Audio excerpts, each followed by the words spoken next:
The South China Sea, a strategic waterway rich in resources, has long been a flashpoint for territorial disputes. Tensions between neighboring nations have simmered for decades, with competing claims over sovereignty and maritime rights. China's expansive territorial claims, encapsulated by the controversial Nine-Dash Line, overlap with those of several Southeast Asian nations, including the Philippines. This overlapping sovereignty has fueled a bitter rivalry, leading to periodic clashes and diplomatic standoffs. However, recent events have escalated tensions to new heights. Philippine and Chinese ships have found themselves in a face-to-face standoff, raising concerns of a potential military confrontation. The presence of naval vessels from both sides underscores the gravity of the situation. With each passing hour, the risk of an accidental collision or escalation looms large, threatening regional stability and international peace. The current standoff in the South China Sea represents a dangerous escalation in an already volatile region. Both parties must exercise restraint and engage in meaningful dialogue to prevent further escalation and maintain peace and stability. Beyond the immediate standoff, the broader geopolitical implications cannot be understated. The South China Sea serves as a crucial artery for global trade, with trillions of dollars worth of goods passing through its waters annually. Any disruption to maritime traffic could have far-reaching consequences for the global economy, affecting industries and consumers worldwide. As such, the international community closely monitors developments in the region, urging all parties to uphold the principles of international law and maritime freedom. Amidst these tensions, diplomatic efforts continue to seek a peaceful resolution to the long-standing disputes. However, the path to reconciliation remains fraught with challenges, requiring goodwill, compromise, and adherence to established norms and protocols. As the situation unfolds, one thing remains certain: the South China Sea remains a powder keg of geopolitical tensions, with the potential to ignite conflicts with far-reaching consequences. Only through dialogue, cooperation, and respect for international law can the region hope to achieve lasting peace and stability. The Chinese Coast Guard harassed Filipino fishermen by driving them away from a disputed shoal and ordering them to dump their catch.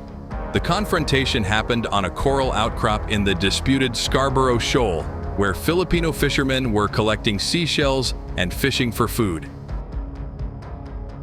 The Chinese Coast Guard personnel landed on the islet, ordered the fishermen to leave immediately, and tried to confiscate a Filipino fisherman's cell phone. The Filipino fishermen decided to dump some of their seashells and fish in the sea to prevent the dispute from escalating. What is the current status of the territorial dispute between China and the Philippines?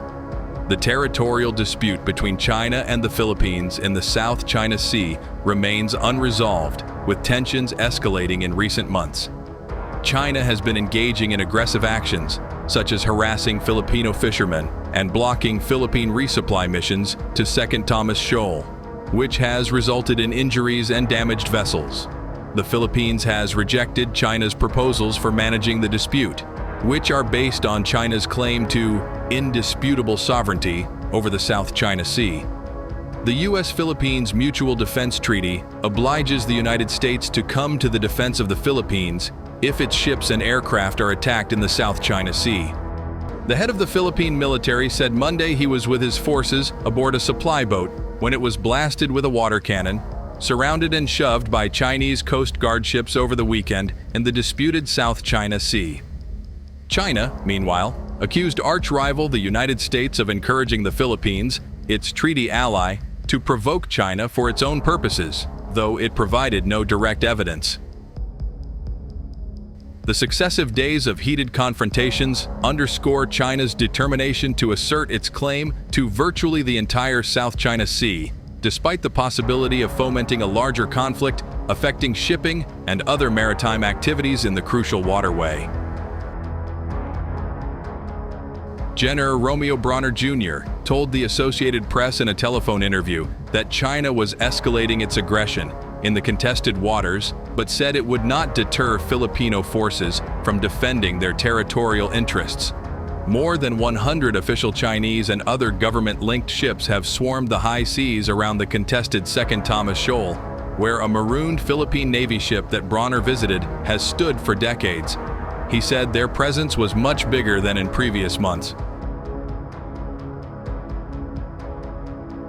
"It's pure aggression," Bronner said. "I witnessed how many times the big Chinese Coast Guard and militia ships cut our path. They water cannoned us, then bumped us. It's angering. This really needs a diplomatic solution at the higher level," he said, but added that the armed forces would continue to support frontline troops and protect fishermen.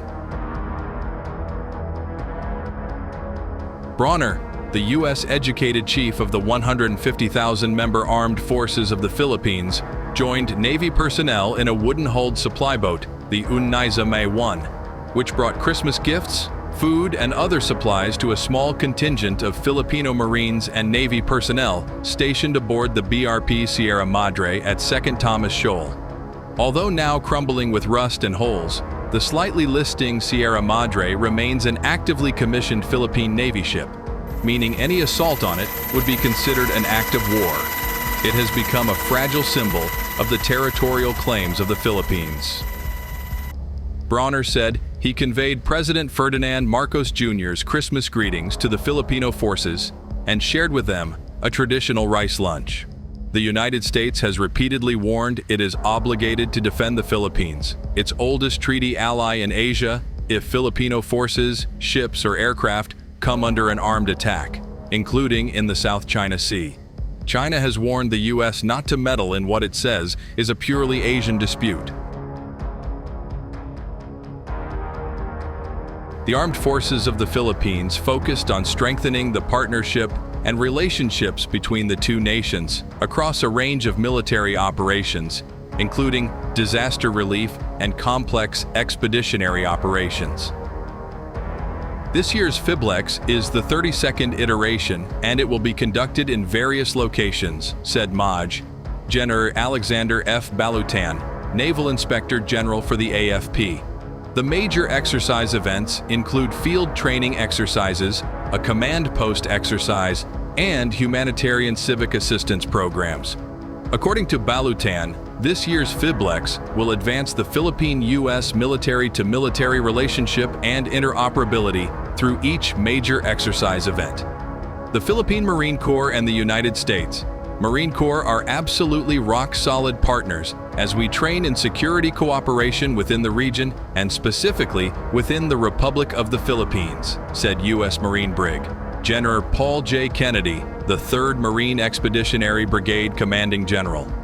We know this exercise. According to Kennedy, every year the Philippines and the U.S. Marine Corps get together, new lessons are learned, and in this ever-increasing complex security environment, these lessons remind them of the serious business at hand. Nature intervened as Typhoon Yolanda bore down on the central part of the Philippines, said Kennedy.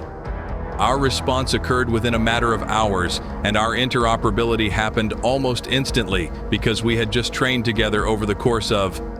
We understood each other's capabilities, each other's shortfalls, and we were able to work together as a true team on behalf of the people in the stricken area.